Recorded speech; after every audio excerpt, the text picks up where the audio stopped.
नमस्कार दोस्तों, मैं राणा चंदन स्टडी अफेयर्स के यूट्यूब चैनल पे आप सभी का एक बार फिर से स्वागत करता हूं।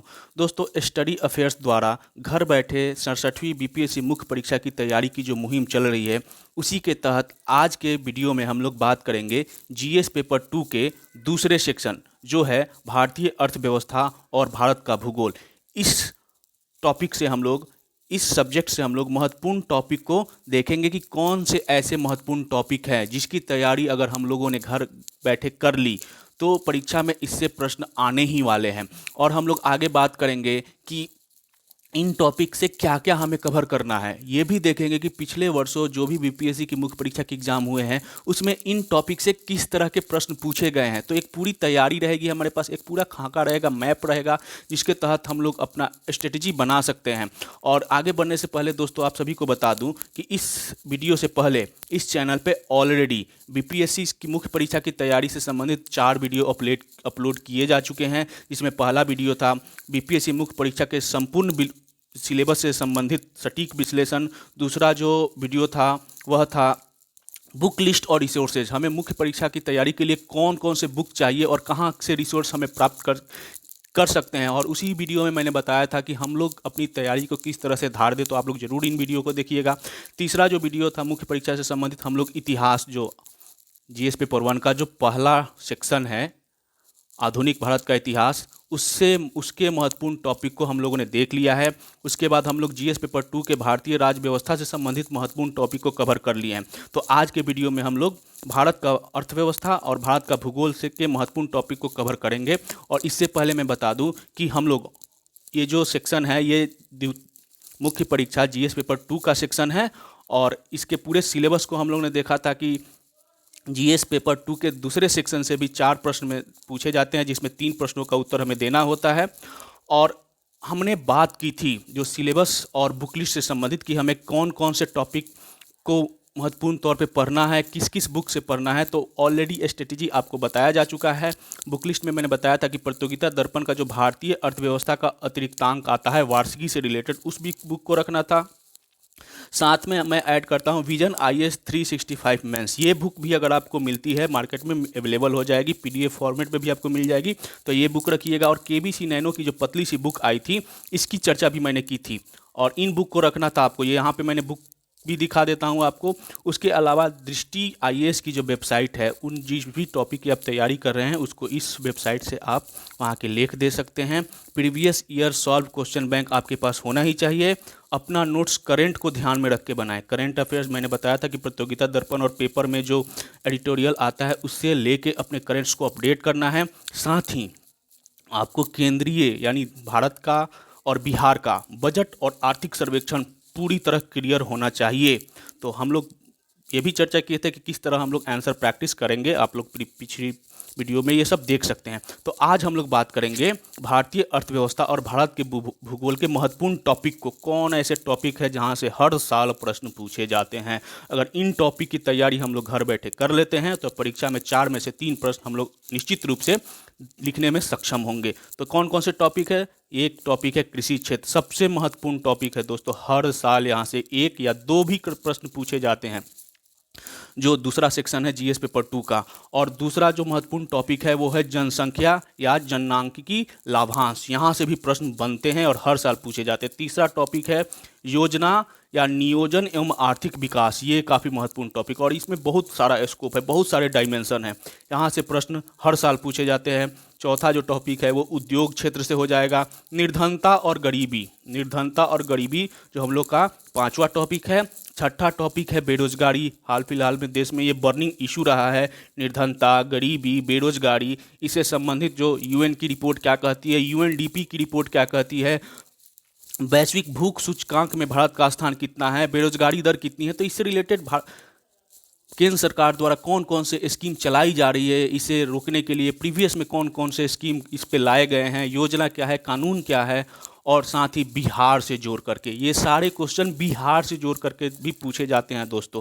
तो कृषि के क्षेत्र में मैं एक चीज़ आपको याद दूं कि कृषि रोड मैप है जो बिहार का, वो काफ़ी इंपॉर्टेंट हो जाता है। ठीक है, इन 6 टॉपिक के अलावा कुछ अन्य भी टॉपिक से बार बार प्रश्न रिपीट होते रहे, जैसे मानव विकास, यूएनडीपी की जो रिपोर्ट है उसमें भारत की स्थिति क्या है, बिहार क्या उसमें कहाँ पे है, तो यूएनडीपी की रिपोर्ट जो होती है मानव विकास से, उसको देखना है। डब्ल्यूटीओ जो है इकोनॉमी से रिलेटेड है, यहाँ से प्रश्न बनते हैं। मानसून, भारतीय अर्थव्यवस्था पर मानसून का प्रभाव, भारतीय कृषि पर मानसून का असर, इन सब से प्रश्न पूछे जाते हैं। जल संसाधन एक बर्निंग टॉपिक है, और आपदा प्रबंधन। तो अन्य में ये कुछ महत्वपूर्ण टॉपिक है, मानव विकास, डब्ल्यूटीओ, मानसून, जल संसाधन, आपदा प्रबंधन। एक एक करके हम लोग हर महत्वपूर्ण टॉपिक से किस प्रकार के पॉइंट्स पे हमें तैयारी करना है। कृषि, मान लीजिए कृषि क्षेत्र है, तो इसके कौन कौन से टॉपिक पे हमें तैयारी करना है। अब जो बुक मैंने आपको सजेस्ट किया है उससे क्या क्या आपको अपने नोट्स कैसे तैयार करने हैं, क्या क्या अपने नोट्स में लिखना है, ये सारी जानकारी आज मैं आप सभी को दूंगा। तो बने रहिएगा दोस्तों वीडियो के अंत तक। तो सबसे पहला टॉपिक हम लोग लेते हैं कृषि क्षेत्र। कृषि क्षेत्र से क्या प्रश्न बन सकते हैं और प्रीवियस ईयर में कौन कौन से प्रश्न पूछे गए हैं, इन दोनों का विश्लेषण हम लोग आगे करेंगे।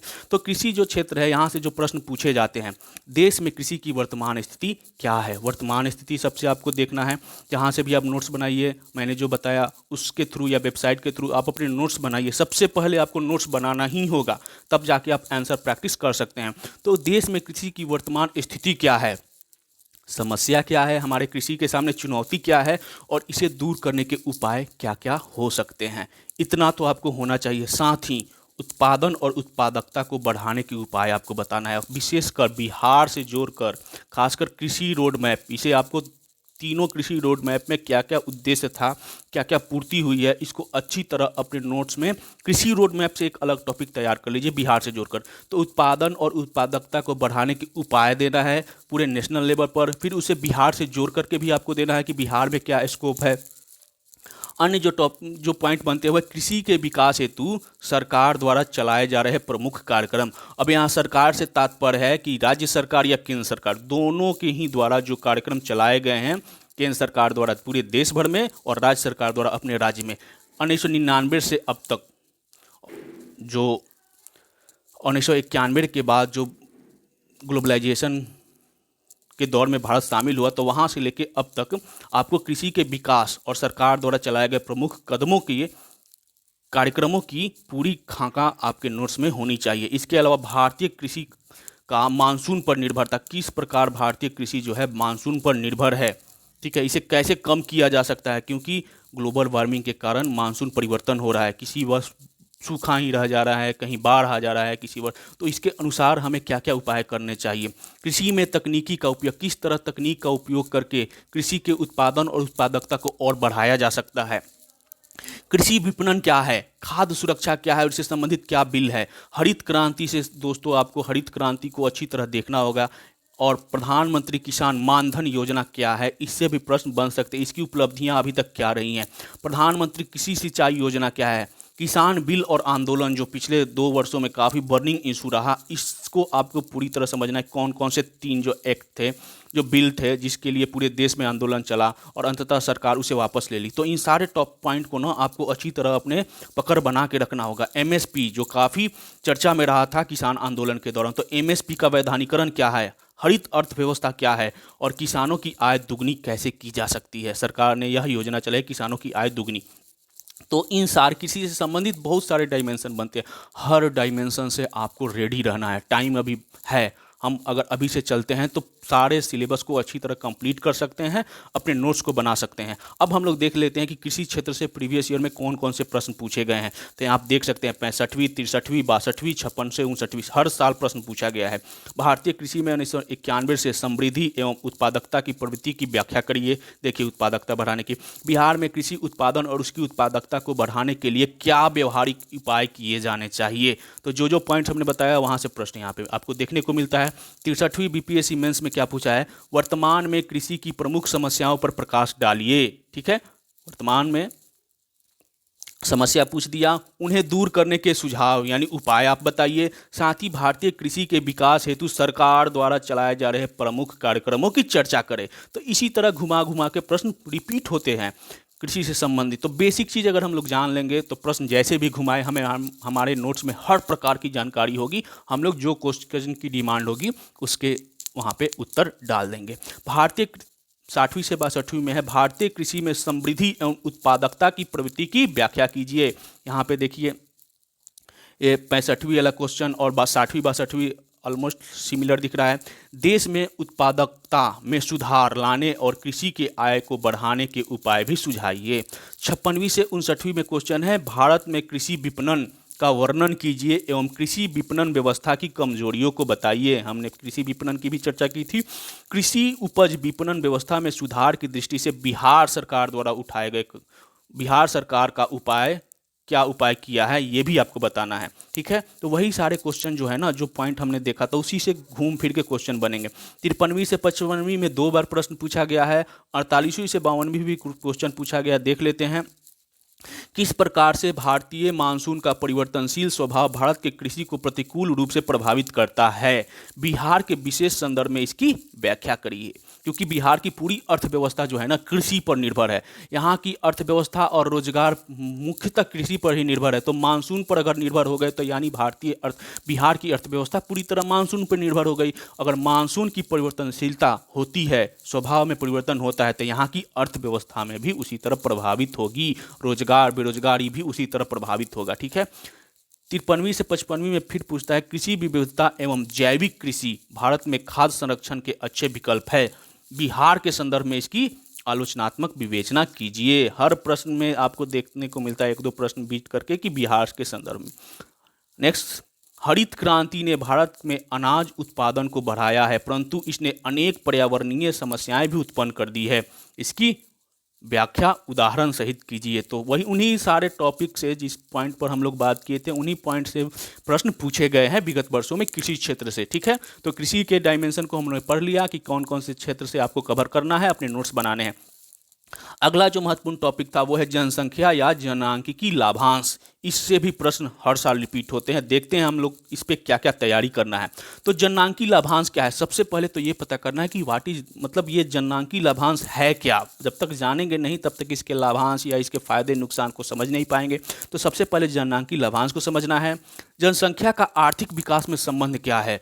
दुनिया की दूसरी सबसे बड़ी जनसंख्या वाला देश और विगत कुछ वर्षों में हम दुनिया के सबसे सर्वाधिक जनसंख्या वाला देश बन जाएंगे। तो इसका आर्थिक विकास में कैसे एडवांटेज हो सकता है, किस तरह हम लोग क्या क्या उपाय करें कि जैसे चीन ने अपने मानव संसाधन के दम पर एक आर्थिक महाशक्ति के रूप में उभरा है, तो भारत भी उससे सीख रहा है और धीरे धीरे आगे बढ़ रहा है। स्पीड बढ़ाया है भारत ने अभी, लेकिन अभी बहुत कुछ करना बाकी है। तो जनसंख्या को किस प्रकार हम लोग ऐसे उपाय करें कि ये हमारे आर्थिक विकास से डायरेक्ट संबंध हो जाए, जनसंख्या हमारे लिए बोझ नहीं बल्कि हमारे विकास की सीढ़ी बने। तो इन सारे पॉइंट्स को देखना है। जनसांख्यिकी लाभांश हेतु सरकार द्वारा उठाए गए कदमों की चर्चा करना है। इससे किस तरह के स्किल्ड मानव संसाधन को स्किल डेवलप किया गया है। कौशल विकास योजना क्या है? यूएनडीपी की हालिया रिपोर्ट में भारत की स्थिति क्या है? बिहार से संदर्भ में भी वहाँ पे आपको चर्चा करना है। और हाल ही में राष्ट्रीय परिवार स्वास्थ्य सर्वेक्षण NFHS जो 5वीं है उसकी रिपोर्ट प्रकाशित हुई है, उसके महत्वपूर्ण बिंदुओं पर आपको प्रकाश डालना है, आपको जानकारी रखना है। और ये इसलिए जानकारी रखना है कि केवल उस प्रश्न से पूछा गया प्रश्न है तो नहीं, ये जो राष्ट्रीय परिवार स्वास्थ्य सर्वेक्षण है ना, ये आपको हर जगह अगर वहाँ का डाटा याद रखते हैं, आपको दिमाग में नोट्स बना लेते हैं, तो किसी भी पेपर में आप वहाँ से आप अपने आंसर को राइटिंग में वहाँ पे इनपुट डाल देते हैं तो आपके आंसर काफ़ी प्रभावशाली हो जाएंगे। तो इन सारे पॉइंट्स पर जनसंख्या और जनसांख्यिकी लाभांश से अपने नोट्स को तैयार करना है।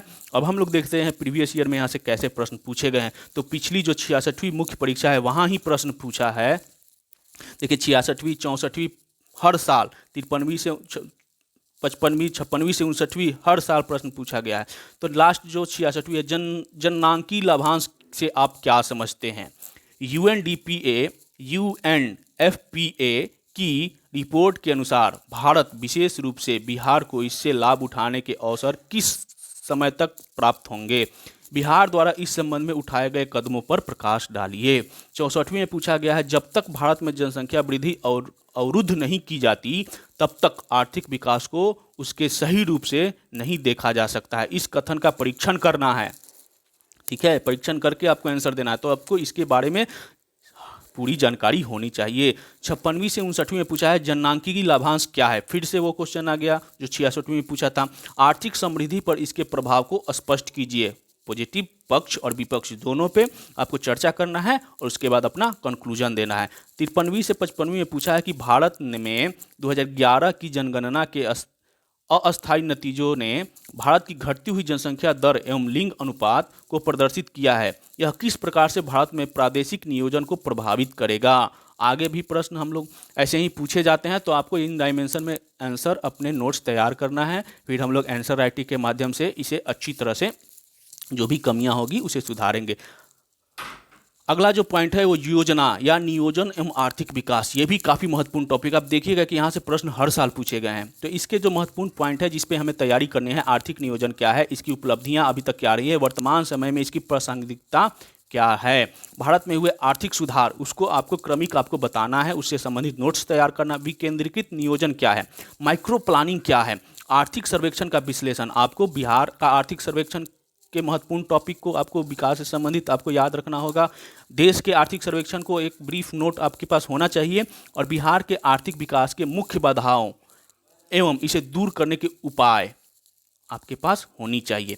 क्षेत्रीय विकास क्या है पार्टिकुलर क्षेत्र से अगर डेवलपमेंट होती है तो ये क्या है, देश राज्य के विकास में क्षेत्रीय विकास का योगदान पर आपको चर्चा करना है। इस सारे पॉइंट पे ना आपको नोट्स बनाने हैं।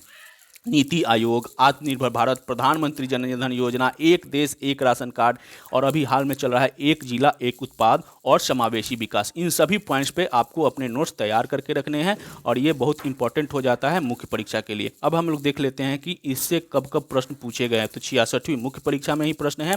बिहार सरकार के 2019-20 के आर्थिक सर्वेक्षण में यह कहा गया है कि गत 3 वर्षों में बिहार की विकास दर भारत की विकास दर से अधिक रही है। अर्थव्यवस्था के किन क्षेत्रों में इस प्रगति में योगदान किया है, वर्णन कीजिए। यानी 2019-20 के बिहार का आर्थिक सर्वेक्षण आपको होना चाहिए, यानी अभी 2021-22 का आर्थिक सर्वेक्षण आपके पास पूरी जानकारी होनी चाहिए। ठीक है। 65वीं में पूछा गया है, 65वीं 2 बार इस टॉपिक से प्रश्न पूछा गया है। 65वीं में है बिहार के तीव्र आर्थिक विकास में मुख्य बाधाएं हैं, यहाँ पे बाधाएं, मुख्य बाधाएं क्या है, इन बाधाओं को किस प्रकार दूर किया जा सकता है, बाधा को और आपको दूर करने के उपाय आपको बताना है। बिहार के आर्थिक विकास की मुख्य बाधाएं और उसे दूर करने के उपाय। ठीक है। एक और प्रश्न था 65वीं में कि भारत में आर्थिक सुधारों के बाद के काल में आर्थिक नियोजन की प्रासंगिकता की विवेचना कीजिए। इस संदर्भ में समझाइए कि किस प्रकार राज्य और बाजार देश के आर्थिक विकास में एक सकारात्मक भूमिका निभा सकते हैं। तो यहाँ पे वन जिला वन प्रोडक्ट काफ़ी महत्वपूर्ण हो जाता है। इस तरह से घुमा करके प्रश्न पूछा जा सकता है। आगे 64वीं में, 62वीं में और 56वीं से 59वीं में भी प्रश्न पूछे गए। आर्थिक नियोजन की मुख्य उपलब्धियों का मूल्यांकन करिए। ठीक है। तो इन सारे टॉपिक जो मैंने टॉपिक बताया, इन टॉपिक से जो पॉइंट्स बताए उनमें आपको आंसर नोट्स तैयार होने चाहिए। देख रहे हैं आप, हर साल यहाँ से प्रश्न पूछा है, तो आपको अच्छी तरह अपने नोट्स पे काम करना है। क्या क्या काम करना है वो मैं टॉपिक वाइज आपको बता दूं। अगला जो महत्वपूर्ण टॉपिक है वो है उद्योग क्षेत्र। उद्योग क्षेत्र से बहुत कम प्रश्न पूछे जाते हैं, लेकिन प्रश्न पूछने की संभावना बनी रहती है। इसमें जो महत्वपूर्ण पॉइंट्स जिस पे हमें अपना नोट्स बनाना है वो है सूक्ष्म, लघु एवं मध्यम उपक्रम। मध्यम उपक्रम यानी एमएसएमई सेक्टर की नई परिभाषा अभी वर्तमान में इस पे काफ़ी फोकस किया जा रहा है, तो आपको उसको अच्छी तरह समझना होगा। नई औद्योगिक नीति क्या है, बिहार की नई औद्योगिक नीति क्या है, और प्रधानमंत्री गति शक्ति योजना मुख्य प्रारंभिक परीक्षा में भी इससे प्रश्न आया था। तो ये प्रधानमंत्री गति शक्ति योजना है, ये क्या है, किस प्रकार भारत को ट्रांसफॉर्म करेगा ये गति शक्ति योजना, क्या इसका स्कोप है, इसे अच्छी तरह आपको समझ के अपने नोट्स बनाने हैं। और एक बार प्रश्न भी पूछा गया है एमएसएमई सेक्टर से कि एमएसएमई उपक्रमों की नई परिभाषा बताइए। भारत में औद्योगिक वृद्धि की गति को तीव्र करने व आत्मनिर्भर भारत अभियान की सफलता को सुनिश्चित करने में इन उपक्रमों की भूमिका का आलोचनात्मक मूल्यांकन कीजिए। अगला जो महत्वपूर्ण टॉपिक है वो निर्धनता और गरीबी। निर्धनता या गरीबी, इससे संबंधित प्रश्न क्या क्या पूछ सकता है, उसके डायमेंशन को हम लोग देखते हैं। तो निर्धनता की परिभाषा आपको पता होना चाहिए। कारण क्या है, निर्धनता या गरीबी के कारण क्या है देश में, इसके किस तरह के उपाय हैं, जनसंख्या एवं प्राकृतिक आपदाओं से क्या संबंध है, जनसंख्या वृद्धि होने पर निर्धनता और गरीबी पर क्या प्रभाव पड़ता है, प्राकृतिक आपदाओं से क्या प्रभाव पड़ा है, जैसे कि अभी कोविड-19 इसे जो प्राकृतिक आपदा ही माना गया, तो इन आपदा से गरीबी या निर्धनता पे क्या प्रभाव पड़ा है। आपने यूनाइटेड नेशंस के रिपोर्ट से आपको पता चल जाएगा, आप उस रिपोर्ट को खंगालिएगा तो पता चलेगा कि लगभग 10 करोड़ लोग गरीबी की रेखा में ढकेले जा चुके हैं विगत 2 वर्षों के अंदर कोविड-19 के कारण। किस प्रकार ये प्रभावित किया है, तो हमें हर तरह से अपने आंसर तैयार करना है। कोविड के बाद गरीबी में वृद्धि से संबंधित वैश्विक रिपोर्ट क्या कहती है, इस पे हमें काम करना है। सरकार द्वारा उठाए गए प्रमुख कल्याणकारी कार्यक्रम और योजना क्या है। निर्धनता और गरीबी को दूर करने के लिए सरकार द्वारा उठाए गए कदमों, कार्यक्रम हो या योजना है, इस पर हमें अपनी पूरी नोट्स तैयार करनी होगी। और ये जो है कि कोविड-19 के बाद गरीबी के वृद्धि से संबंधित वैश्विक रिपोर्ट, तो हमें जो मैंने करंट अफेयर्स की जो बुक बताई थी प्रतियोगिता दर्पण, आपको उनमें ये सारे प्रश्नों के जवाब मिल जाएंगे। आप वहाँ से आप अपने नोट्स तैयार कर सकते हैं। पेपर कटिंग आप लोग रखिएगा, आपको आने वाले दिनों में वहाँ से भी लेख आपको मिलेगी, वहाँ से भी आप अपने आंसर तैयार करिएगा। क्वेश्चन पूछा गया 63वीं बीपीएससी में कि भारत में गरीबी के अनुमान पर चर्चा करते हुए गरीबी के लिए जिम्मेदार कारकों की व्याख्या करें। भारत सरकार द्वारा गरीबी दूर करने के लिए कौन कौन से कार्यक्रम चलाए जा रहे हैं। ठीक है, तो उसी टाइप का क्वेश्चन। अब हम लोग बात करते हैं बेरोजगारी से कौन कौन से पॉइंट्स हमें तैयार करने हैं। बेरोजगारी की परिभाषा, इसके प्रकार, किस प्रकार के बेरोजगारी होते हैं, कारण क्या होता है, इसे दूर करने के उपाय, ये तो प्राइमरी हो गया। अब सरकार द्वारा उठाए गए कदमों की भी चर्चा करना है, वो चाहे राज्य सरकार हो या केंद्र सरकार के। महात्मा गांधी राष्ट्रीय ग्रामीण रोजगार गारंटी एक्ट किस तरह इसमें भूमिका निभा रहा है। आत्मनिर्भर भारत रोजगार योजना क्या है और बेरोजगारी को दूर करने में किस तरह से सफल अभी तक रहा है। प्रधानमंत्री स्वनिधि योजना, स्वनिधि जो स्ट्रीट वेंडर के लिए जो योजना लाई गई थी कोविड पीरियड के दौरान, इसकी क्या भूमिका है, यहाँ से प्रश्न बनने की संभावना है और ये किस क्षेत्र को प्रभावित करता है। ठीक है, तो पूरी जानकारी होना चाहिए इन पॉइंट से। 62वीं बीपीएससी मेंस परीक्षा में पूछा गया है कि भारत में दीर्घकालीन रोजगार नीति का मुख्य मुद्दा रोजगार प्रदान करना नहीं वरन श्रम शक्ति की रोजगार क्षमता को बढ़ाना है। इस कथन का विवेचन गुणवत्तापूर्ण शिक्षण व प्रशिक्षण के मार्फत ज्ञान व दक्षता के विकास के संदर्भ में कीजिए। देश में 2000 के बाद क्षेत्रवार रोजगार सृजन की प्रवृत्तियों और फलिताओं को भी समझाएं। ठीक है, 66 में पूछा गया है एक बार और क्वेश्चन, भारत में बेरोजगारी की समस्या की प्रकृति क्या है। तो ये प्रश्न बनने की संभावना बनी रहती है क्योंकि अभी ये बर्निंग है। अब हम लोग बात करते हैं कुछ अन्य टॉपिक से, इस पे हमें अलग से तैयारी करके रखने हैं। मानव विकास, मैंने बोला यूएनडीपी की जो रिपोर्ट है मानव विकास से संबंधित, इसे अपने नोट्स में तैयार करके रखना। एक पेज का WTO विश्व व्यापार संगठन जो है उससे और भारत के संबंध, इस पे क्या कहता है WTO, इससे संबंधित अपने नोट्स तैयार करके रखना है। मानसून की चर्चा हम लोग कृषि में भी की थी, यहाँ पे भी मानसून से प्रश्न बनते रहते हैं, तो इसे तैयार करना है। जल संसाधन से आपको क्या करना है, तो भूजल प्रबंधन क्या है, जल शक्ति अभियान क्या है, नदी जोड़ों परियोजना क्या है, अभी क्या इसकी स्थिति है, इन सारे पॉइंट्स को कवर करना है। आपदा प्रबंधन से आपके नोट्स तैयार होने चाहिए। यहाँ से जो प्रश्न पूछे गए हैं उसको हम लोग देख लेते हैं। 66वीं मेंस परीक्षा में पूछा गया है मानव विकास से कि मानव विकास का मापन कैसे किया जाता है। मानव विकास कार्यसूची को प्राप्त करने के लिए बिहार सरकार की 7 प्रतिबद्धताएं क्या है। इन लक्ष्यों को प्राप्त करने के लिए सरकार की योजनाओं को समझाएं। दोस्तों यहाँ पे एक बार मुझसे एक पॉइंट छूट गया है कि प्रधानमंत्री 7 निश्चय योजना पार्ट 1 और पार्ट 2 आपको अच्छी तरह कंठस्थ होना चाहिए। इसकी मुख्य उपलब्धियाँ, पार्ट 1 की उपलब्धियाँ क्या रही और पार्ट 2 का उद्देश्य क्या है, किन किन चीज़ों पे पार्ट 2 फोकस किया जा रहा है। 7 निश्चय योजना जो पार्ट 2 है उस पर क्या हो रहा है, तो इसको भी आप अच्छे से देख लीजिएगा। वहाँ से आप जो भी पॉइंट आप लोग नोट्स बनाएंगे ना, वो हर प्रश्न के उत्तर में आपको काम करेगा। WTO 64वीं से पूछा गया है कि भारतीय अर्थव्यवस्था के परिप्रेक्ष्य में विश्व व्यापार संगठन की भूमिका की व्याख्या करिए। 53वीं से 55 में मानसून से प्रश्न पूछा है, तो यहाँ से प्रश्न बनते हैं। ठीक है दोस्तों, तो आप लोग इतने डायमेंशन में अगर हर टॉपिक वाइज अपने नोट्स तैयार कर लेते हैं, प्रीवियस ईयर के बुक से आप अपना आंसर प्रैक्टिस स्टार्ट करिए। उसको करंट से जोड़ के कैसे प्रश्न बनाया जाता है वो मैं आपको बतलाऊंगा। आपको ग्रुप में उस तरह के क्वेश्चन दिए जाएंगे जहाँ से आप आंसर लिख करके आप वहाँ डाल सकते हैं। टेलीग्राम में ग्रुप वो बनाया जाएगा। जल्दी सारे सिलेबस हम लोग एक बार कंप्लीट कर लेते हैं तो हम लोग आंसर राइटिंग पे काम करेंगे। और प्रीवियस ईयर में मैंने बताया कि किस तरह अपने आंसर राइटिंग को अच्छे से कर सकते हैं, अपनी धार ला सकते हैं। तो इस वीडियो को आप लोग अच्छा लगे तो चैनल को सब्सक्राइब करिएगा, दोस्तों के साथ शेयर करिएगा और लाइक भी करिएगा। आगे भी इस तरह से और 2-3 वीडियो आएंगे जिससे पूरे जो जीएस पेपर के जितने भी पार्ट है वो कवर हो जाएंगे। उसके बाद हम लोग आंसर, महत्वपूर्ण टॉपिक पे आंसर कैसे लिखा जाता है या क्या क्या आंसर हो सकता है, पॉइंट वाइज मैं वीडियो लाऊंगा। ठीक है, तो आज के लिए बस इतना ही दोस्तों, धन्यवाद।